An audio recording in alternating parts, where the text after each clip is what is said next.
Hello everyone, welcome to Force Galaxy, and in today's video we are going to take a look on what are recursive trigger and how we can avoid them. Recursive trigger is a trigger which calls itself repeatedly, which leads to infinite loop, and there are chances it may also hit the governor limit. So to avoid this, we have to write our code in such a way that it should execute at once only. So let's move to our screen and take a look what error we get when my trigger goes in recursion and how I can avoid this. So as you can see, I am already having a trigger. This is trigger on contact and fired on before insert, and its handler I am having, this is trigger on contact handler. In this, what I am doing, for every contact for which my trigger is executed, again I am inserting one more contact. That means for each contact I am inserting again one contact in my logic. So let's test this logic. Now I am inserting my new contact. This is test first. Now save. As you can see, when I try to create a new record, I am getting an error, and this error is maximum trigger depth exceeded. As in our method, we are inserting a new contact, and when we are trying to insert a contact, before insert trigger will be called.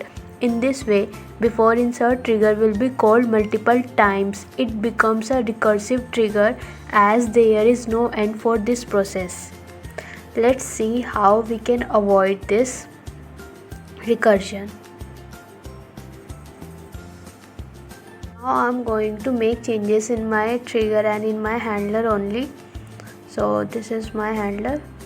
Now here what I'm going to do, I'm going to create a variable of static type, a static variable of boolean type, and making its value true.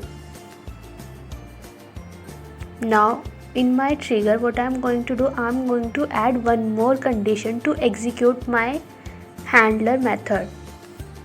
So I'm adding a condition to check whether my flag value is true or not. If it is true, then only it will going to call my method.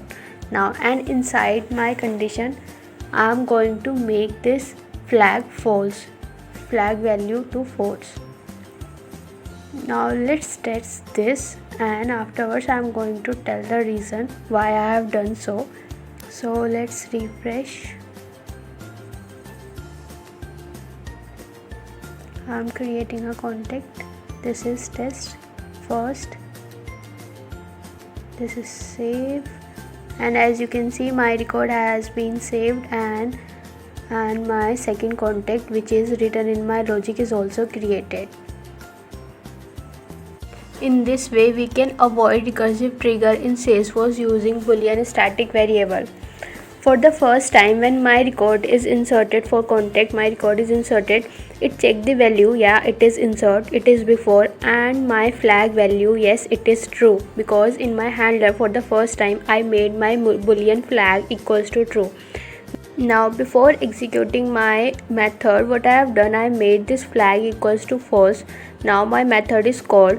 In my method, again it will going to insert new contact. At this time my trigger will fired again, and now it will again going to check all the values, but my flag value is updated to false, so this does not satisfy the condition, and my method, my trigger handler method, will not be called. So because of which my both the records are inserted without any error. Thank you for appreciating my previous videos, and this is great to know that my videos are helpful to you. You can quick catch me on the links I have provided in the description section. To subscribe to my channel. See you soon in my upcoming video. Till then, take care. Goodbye. Thank you.